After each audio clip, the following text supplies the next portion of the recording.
আজই ডাউনলোড করুন আর এনজয় করুন আপনার পছন্দের শো। মায়ের কথা তুমি খুব কষ্ট পাও, তাই না?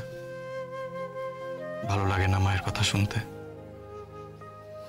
মাও সেই এক কথা ঘ্যানর ঘ্যানর করেই যাবে, একই কথা বলে যাচ্ছে কবে থেকে।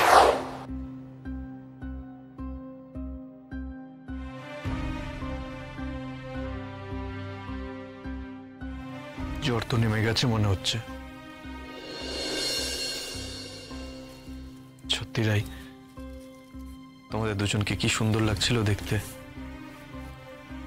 একেবারে গণেশ জননী ছবির মতো সুন্দর। মা হয়ে যাওয়ার পর তোমার জন্য একটা অন্য রূপ দেখতে পাই এখন সামনে। কোথায় যাচ্ছ? তুমি এখানে একটু বসবে প্লিজ? বসছি, কিন্তু তুমি কোথায় যাবে?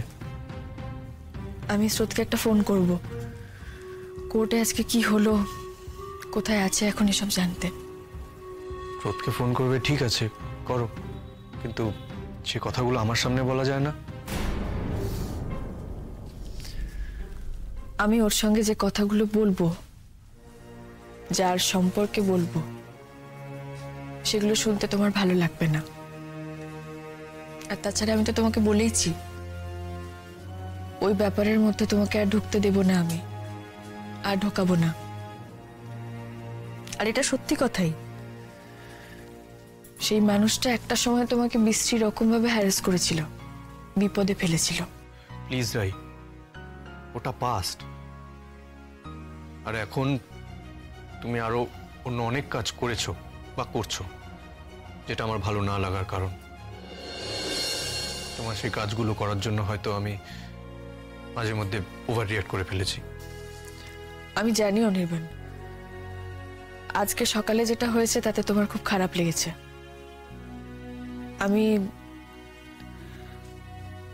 আমি একটু বাড়াবাড়ি রকমের রিঅ্যাক্ট করেছি। আমি সরিও বলেছি ওকে। সেটাই তো বলতে চাইছি, তুমি এমন কোনো কাজ কেন করবে যার জন্য তোমার অন্য কারো কাছে ক্ষমা চাইতে হবে? তুমি তো এই ধরনের মানুষ নও, এমন কাজ তো তুমি করো না রাই, এমন কথা তো তুমি কাউকে বলো না। আমার আচরণের জন্য আমি কোনো অজুহাত দিতে চাই না। আমার বাচ্চার জ্বর, তাকে নিয়ে আমি খুবই ডিস্টার্বড। তাই একজনের সাথে, যে কিনা আমার বাড়িতে গেস্ট, তার সাথে আমি দুর্ব্যবহার করেছি, অভদ্র আচরণ করেছি। এই ধরনের জোলো কথা আমি বলবো না। তবে আমি নিজের ভুলটা সাধ্যমতো চেষ্টা করেছি শোধরানোর। ওকে অফিসে যেতে বারণ করেছি। ও সত্যিই আমার বিল্লিটাকে নিয়ে খুব কনসার্নড, মন দিয়ে কাজ করতে পারবে না। রাই, কেন সন্দেহ করছো আমাকে? আমাকে সন্দেহ করে তুমি নিজেও কিন্তু কষ্ট পাচ্ছ রাই, আমাকেও কষ্ট দিচ্ছ।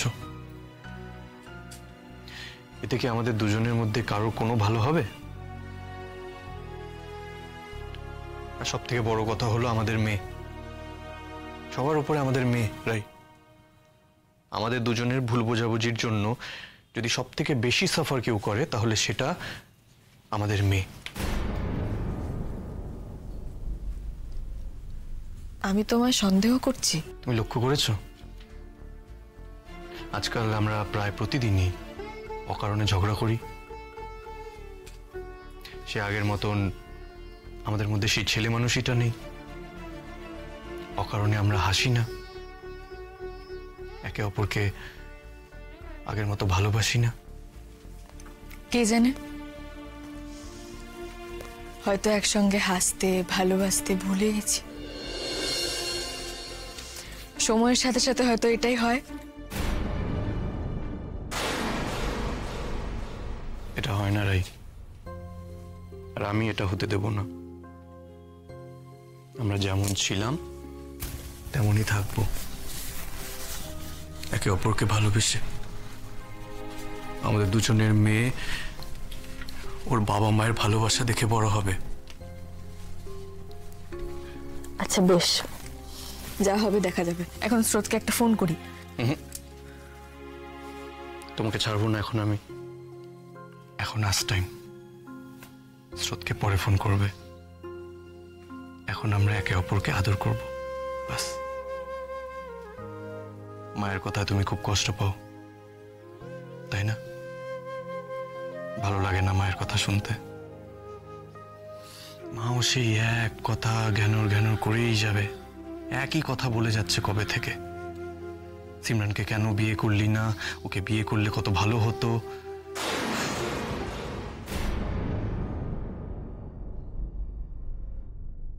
ভালোটা হাওয়ালে না কেন?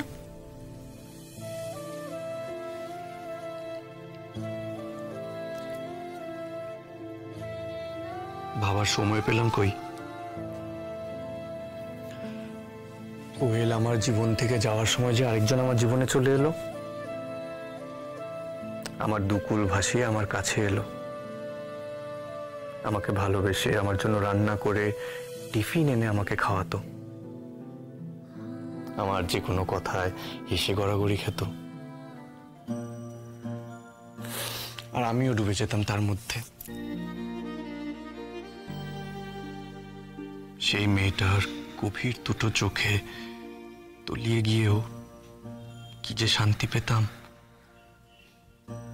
আর সেই মেয়েটা বরাবরের অবুঝ আর অভিমানী একটা মেয়ে।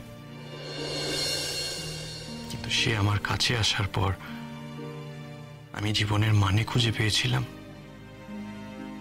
মনে হয়েছিল বেঁচে থাকা কত আনন্দের। বুঝেছিলাম তাকে ভালোবেসে আমি ভালো থাকবো। তারপর সেই ভালোবাসাটাই তোমার জীবনের সব থেকে বড় দুর্ঘটনা হয়ে দাঁড়ালো, তাই না? দুর্ঘটনা বললে দুর্ঘটনা, কত ঘটনা। আর আজ সেই দুর্ঘটনার ফল ওই যে খাটে নিশ্চিন্তে ঘুমোচ্ছে।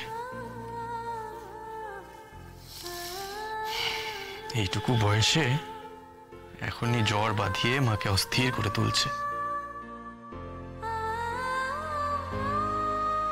খুব মিষ্টি দুর্ঘটনা। একটা সত্যি কথা বলবে?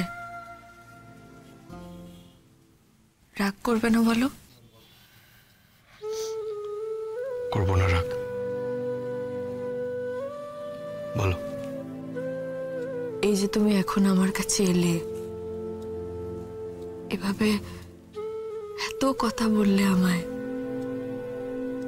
এই কথাগুলো নিজের মন থেকে বললে নাকি কেউ বললো বলে বললে?